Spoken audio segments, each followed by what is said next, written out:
Bonjour Héloïse Goua. Bonjour Philippe, bonjour à toutes et à tous. Au sommaire de votre journal des médias. Le milliardaire britannique Rupert Murdoch lance sa chaîne de télévision.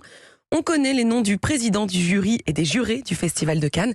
Et puis un nouveau numéro des nouveaux éclaireurs sur Canal+, numéro qui s'intéresse cette fois au progrès de la science sur le cerveau. C'est épatant, vous allez voir. Mais d'abord, les audiences qu'ont regardé les Français hier soir. En première place, France 3, un très beau score pour le téléfilm Poulet grillé. 4 891 000 téléspectateurs étaient devant cette fiction, c'est 21,9%. Deuxième place, TF1 avec Koh-Lanta en baisse, 3 920 000 téléspectateurs, c'est 17,2% du public devant sa télévision. Troisième place pour M6 avec NCIS, enquête spéciale, 1 994 000 téléspectateurs, soit 7,7% de part d'audience.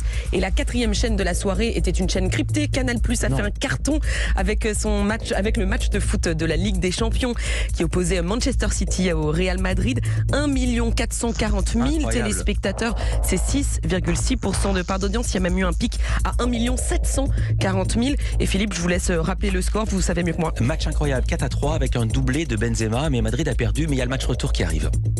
Europe 1 Culture Média. On ouvre ce journal au Royaume-Uni avec l'homme d'affaires Rupert Murdoch qui lance sa chaîne de télévision. Et oui, Talk TV, c'est le nom de cette nouvelle chaîne de télévision dont vous pouvez déjà entendre l'un des génériques.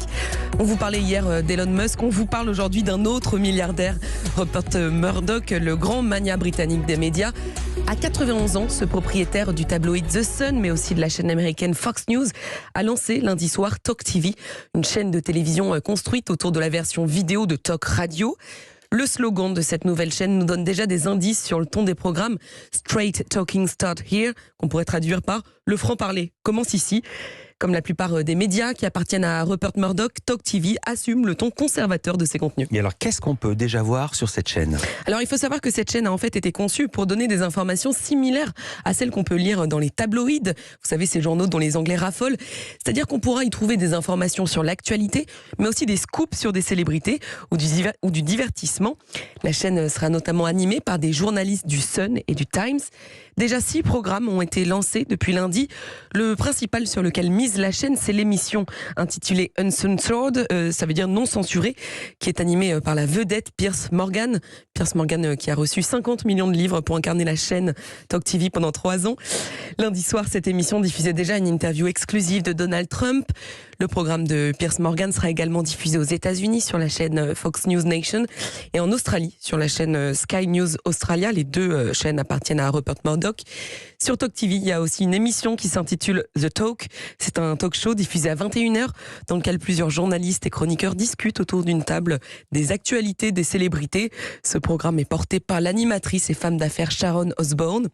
Talk TV est aussi disponible en direct sur des plateformes de streaming comme Apple TV et sur YouTube.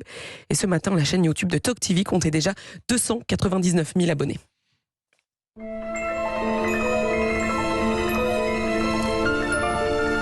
Plus apaisé et apaisant. Dans l'actu également, le Festival de Cannes. On connaît enfin le nom du président du jury et le nom des jurés de cette année. Et oui, après Spike Lee l'année dernière, l'acteur Vincent Lindon présidera le jury de cette année. Il avait reçu le prix de l'interprétation en 2015 pour le film La Loi du marché. Il joue également dans le film Titane, qui a remporté la Palme d'Or de l'année dernière. Et cette fois, il aura donc la tâche de chapeauter tout le jury du festival. Dans un communiqué publié hier, Vincent Lindon a déclaré, je cite, « C'est un immense honneur et une très grande fierté de me voir confier, au milieu du tumulte des multiples événements que nous traversons dans le monde, la splendide et lourde tâche de présider le jury du 75e Festival international du film de Cannes. » Fin de citation. Et du côté du jury, justement, sur qui le festival pourra compter ? En tout, il y aura 8 jurés, 4 hommes et 4 femmes seront chargés de départager les 21 films en compétition pour désigner la Palme d'Or. Parmi eux, le français Lajli, qui avait reçu le prix du jury 2018 pour son film Les Misérables. Il y a aussi l'actrice britannique Rebecca Hall, qu'on avait découverte dans Vicky Cristina Barcelona, ou encore le réalisateur iranien Asghar Farhadi, qui avait reçu le grand prix du Festival de Cannes 2021 pour son film Un héros. Cette 75e édition du festival se tiendra à partir du 17 mai prochain. La Palme d'Or sera remise le samedi 28 mai lors de la cérémonie de clôture qui sera retransmise en direct sur France Télévisions et sur Brut. On continue dans l'actualité avec un tout autre jury, celui de l'émission Masterchef qui revient, jury qui vient d'être dévoilé. Yves Cambord, Thierry Marx et Georgiana Viu, voici le nom des 3 chefs qui constitueront le jury pour le retour de Masterchef sur France 2. L'émission sera animée par Agathe Le Caron. Alors, je précise que Yves Cambord avait déjà été juré dans les 4 premières saisons de Masterchef quand c'était encore sur TF1. Et Georgiana Viu avait, elle, été l'une des finalistes de la saison 1. Rappelons le principe de l'émission qui s'était arrêtée en 2015 sur la 1 et qui est toujours produite par Endemol. Des cuisiniers amateurs s'affrontent lors d'épreuves supervisées par ses membres du jury. Selon le Parisien, France 2 prévoit plusieurs surprises concernant l'élaboration des épreuves. On n'en sait pas plus pour le moment. Nicolas Daniel, le directeur des magazines de France Télévisions, a précisé que l'émission fera aussi la promotion d'une cuisine économe, équilibrée et respectueuse de l'environnement. Selon nos confrères de Pure Média, le tournage de l'émission devrait commencer cette semaine. Mais pour le moment, aucune date de diffusion n'a encore été communiquée. Et on termine ce journal avec un nouveau numéro des Nouveaux Éclaireurs sur Canal+, numéro qui s'intéresse cette fois au progrès de la science sur le cerveau. Le cerveau, c'est encore l'organe le plus mystérieux du corps pour les médecins aujourd'hui. Certains scientifiques passent des dizaines d'années à tenter de comprendre son fonctionnement pour mieux soigner des pathologies. Et cet épisode des Nouveaux Éclaireurs se penche sur le travail de Jocelyne Bloch et Grégoire Courtine, une neurochirurgienne et un neuroscientifique. Ensemble, et grâce aux nouvelles technologies, ils sont parvenus à faire remarcher de jeunes paraplégiques en reconnectant leur cerveau à leurs jambes. C'est une première mondiale et les images sont assez spectaculaires. Laurent Robert Thibierge, le coproducteur du film avec Simone Harari-Beaulieu, nous explique pourquoi il a souhaité produire ce documentaire. On a lancé ce film documentaire parce qu'on est fasciné par les chercheurs, les grands chercheurs qui trouvent, comme dirait le général. C'est-à-dire que pour nous, ce sont les super-héros des temps modernes. Ils se battent parfois toute une vie parce que c'est long, la recherche scientifique et notamment la recherche médicale. Le cerveau est très mystérieux, le cerveau est fascinant et ce qui est extraordinaire, c'est qu'on progresse.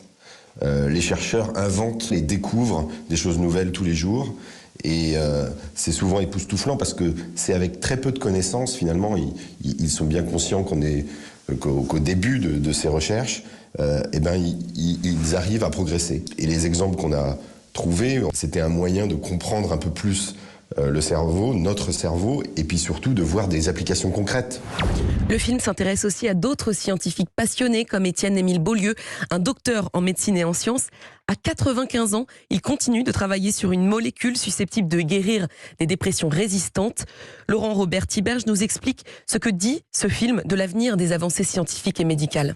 Tous les chercheurs sont optimistes. Ça vaut dans cet épisode réparer le cerveau comme dans les autres épisodes sur le cœur ou la recherche contre le cancer, parce qu'ils savent que si ils progressent, il y aura des résultats. Tous ces chercheurs espèrent que ça puisse aller plus vite, mais la recherche médicale, c'est long. Un des obstacles, c'est de résister à ce temps. Le cerveau est fascinant parce que, en fait, on comprend si peu de choses. Et le professeur Steven Norès, qui lui est en Belgique, il étudie scientifiquement les états de conscience dégradés ou mystérieux comme ceux du coma. Mais il arrive petit à petit à comprendre un peu plus comment ça fonctionne et à aider des patients pour comprendre comment le cerveau fonctionne. Et leurs découvertes sont toutes incroyables. Les éclaireurs de la guérison, réparer le cerveau, ce documentaire passionnant réalisé par Tatiana Vincent et Sandy Kenyar est à voir demain soir à 23h40 sur Canal+. Le film sera également disponible sur MyCanal.